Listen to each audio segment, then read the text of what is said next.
This is Aleks McGraw with Aleks McGraw Photography. This video is a tutorial on how to apply the airy sky overlay onto your image. As you can see in this image, we do have a little bit of light coming in from the sunset that actually was there that day.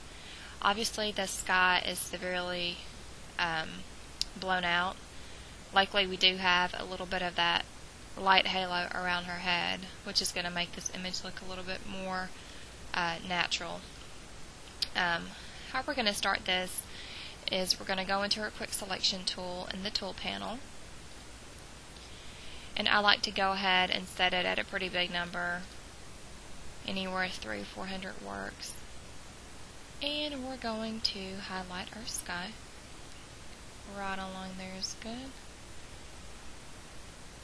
What I personally like to do is get a little bit smaller pixel size brush and bring it down.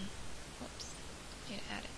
Bring it down a little bit on that skyline, that tree line area right there.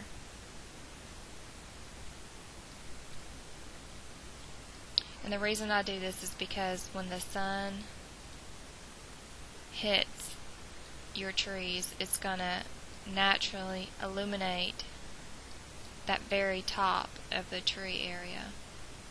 Obviously that's a little drastic. We're just going to go to the minus brush, bring it up a little bit. This does not have to be perfect because you will use a brush later on to fix anything. Back to the plus, bring it down a little bit.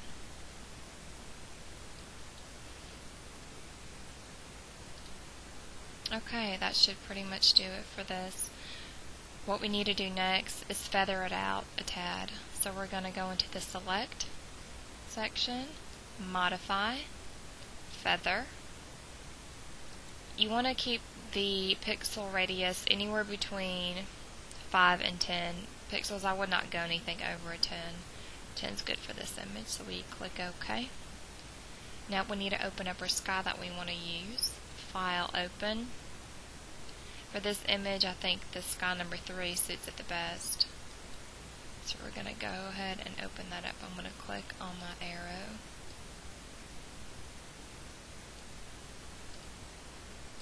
Okay, bring that sky over.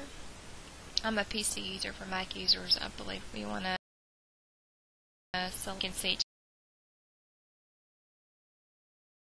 just automatically pops that sky right there in our marching ant area. And we're going to go into the layers palette, right click, create clipping mask, right there, scroll down right there, put a mask over that, and there we go. Now we are not going to leave it like this. Anytime you're working with any sort of tree line, you're always going to want to put that into multiply. Okay. We never leave it at 100% opacity. Bring it down, make it look more realistic, more natural. Usually the 50s work really well for me. So, okay. 53 looks pretty good. Alright, now we're going to go into our tool palette again. Click on the brush. Make sure you're using a soft brush, so 0 hardness on that. Sure it is black, and we're going to paint over the areas at about 50%, 80%. Bump it up just a little bit to the 80s. Just going to paint over. And if you accidentally paint too much into the sky, you can go right in here, change the color to white, paint that right back in where you had it, no big deal. There we go. I'm going to bring it down just a little bit more. Maybe not, maybe that looks good. There we go. Now what I like to do next is go back into my paintbrush and pick a color that works well with the sun, if you do have any type of sunset in your photo whatsoever. I like to use this mustard yellow for probably about 90% of all my pictures, and you want to bump that opacity down way down to about a 10. Anything more to me does not look real. So what we're going to do, let's get us a big brush. There we go. And where that sun's coming in and where it's hitting her head, we are going to paint. Okay, you see how it makes like a little bit of her lighter area, because naturally that's what it would look like if that sun was beaming through. There we go. You're more than welcome to put this into another layer.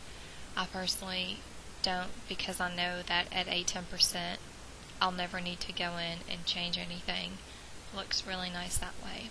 So this is our overall image, and then from this point on I flatten, layer, flatten image, and then you proceed with the rest of your edit. If you want to add anything else to it, change curve exposure, this is where you would do it, because you want that sky into your image before you do any other editing, so we can edit the sky as well to better blend everything together.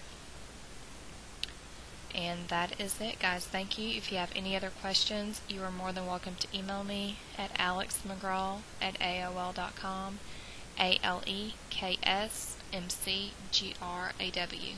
Thank you.